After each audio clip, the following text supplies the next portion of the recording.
بھی گورنمنٹ کی بلڈنگز ہیں ان پر جو نیشنل فلیگ ہے وہ ہاف کر دیے گئے, نیچے کر دیے گئے. ایک مارننگ ہے, نیشنل مارننگ ان کے جو ہے وہ اس سلسلے میں کرنی جا رہی ہے. اب چارلی کرک کے بارے میں کچھ آپ کو انٹرسٹنگ فیکٹس بتانا چاہتا ہوں, بیکاز یہ ایک بہت بڑے اورا تھا, یہ بہت بڑی پرسنالٹی تھی. شاید آپ لوگ ان کی چیزوں سے بڑا اختلاف کرتے ہوں, ان کی سوچ سے, but at the end of the day یہ ایک سیلف میڈ آدمی تھے. انہوں نے چھوٹی سی عمر میں خود کو اٹھایا, خود کو کھڑا کیا اور اپنا ایک نام بنایا, لاکھوں فالوورز ان کو فالو کرتے تھے. بلکہ ان کے بارے میں یہ بھی کہا جا رہا تھا کہ آنے والے ٹائم پہ یہ پریزیڈنٹ بھی بن سکتے ہیں امریکہ کے. اگر یہ 10 سال یا 11 سال اور یہ رہ لیتے تو یہ پریزیڈنٹ بھی امریکہ کے بن سکتے تھے. ان کے پاس بہت بڑا اورا تھا بولنے کا, ان کے پاس اسپیچ تھی. He was very powerful. Anyways moving forward, جو چارلی کرک تھے انہوں نے ایک آرگنائزیشن بنائی تھی, اس کا نام تھا ٹرننگ پوائنٹ.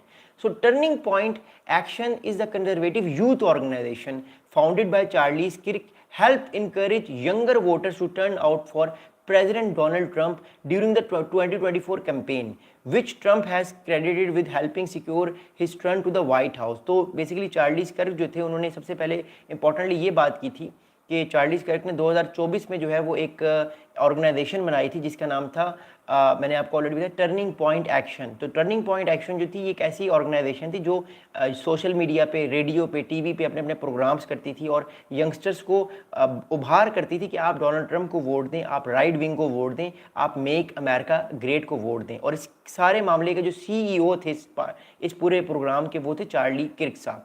اب Charlie Kirk is a conservative political activist and he was also the cofounder of turning point.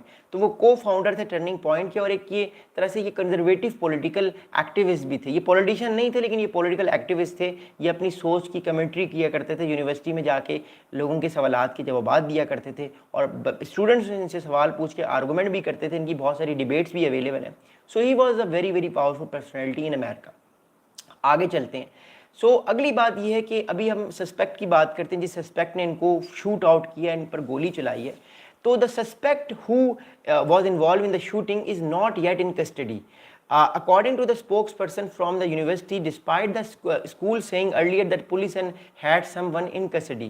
تو ابھی تک جو ہے وہ پولیس کے پاس, پولیس کی طرف سے جو ابھی تک اسٹیٹمنٹ آئی ہے اس کے مطابق جو شوٹر ہے, جنہوں نے شوٹ آؤٹ کیا ہے, انہوں نے جو ہے وہ ان کو کسٹڈی میں نہیں لیا گیا. حالانکہ پہلے یہ کہا جا رہا تھا کہ کچھ لوگوں کو کسٹڈی میں لیا گیا ہے, لیکن شاید وہ لوگ جو تھے وہ انوالو نہیں تھے اس معاملے میں.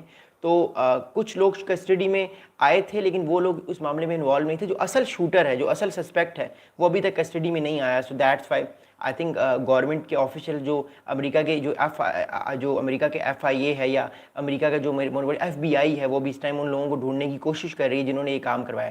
اچھا, ایک بڑا انٹرسٹنگ فیکٹ بتاؤں گا آپ کو. یہ جو چارلز کرک صاحب اپنی پولیٹیکل ایکٹیویٹی کر رہے تھے, ان کے ساتھ ساتھ جو ہے وہ 50 سے 60 لاکھ لوگ, 50 سے 60 50 to 60 people were also protesting. کیونکہ ان کی سوچ کے اگینسٹ بھی تو بہت سارے لوگ ہیں نا, تو بہت سارے لوگ ان کی سوچ کے اگینسٹ پروٹیسٹ بھی کر رہے تھے کیمپس کی دوسری طرف. تو ان پر بھی شک جا رہا ہے, ان کے ساتھ بھی بہت سارے کویسچنس کیے گئے. لیکن ایٹ دا اینڈ جو بیسیکلی شوٹر تھا وہ دوسری بلڈنگ پہ, جو میں نے ابھی آپ کو دکھایا ویڈیو میں, کہ وہ شوٹر دوسری بلڈنگ میں تھا اور پروبیبلی وہ شوٹ کر کے فوراً بھاگ گیا. اور یہ پری پلان تھا, اٹ واز ناٹ اسپونٹینیس. اس کو یہ پتا تھا کہ چارلی کرک کب آئیں گے, کیسے ان کو مارنا ہے, اور پھر آخر میں اس نے وہ کام کر لی. اگلی بات کرتا ہوں. اگلی بات یہ ہے کہ امریکہ کے سابق صدر جو فارمر پریزیڈنٹ ہے مسٹر جوئی بائیڈن, انہوں نے ایک ٹویٹ کیا ہے. انہوں نے یہ کہا ہے کہ there is no place in our country for this kind of violence. It must end now. Jill and I are praying for Charlie's Kirk family and love ones. تو جوئی بائیڈن صاحب نے بھی کہا کہ امریکہ میں اس طرح کے جو وائلنس کا کوئی کردار نہیں ہونا چاہیے. امریکہ کے لوگ جو ہیں وہ اس کو نہیں مانتے, وہ اس کے اگینسٹ ہیں اور وہ چاہتے ہیں کہ اس طرح کا کوئی وائلنس نہ ہو. لیکن دیکھیے, امریکہ میں جو گنز کنٹرول کی رولز ہیں وہ اتنے سخت نہیں ہیں. ہر آدمی جو ہے وہ جب بالغ ہو جاتا ہے, 18 سال سے غالباً اوپر کا ہو جاتا ہے, تو وہ گن لے سکتا ہے.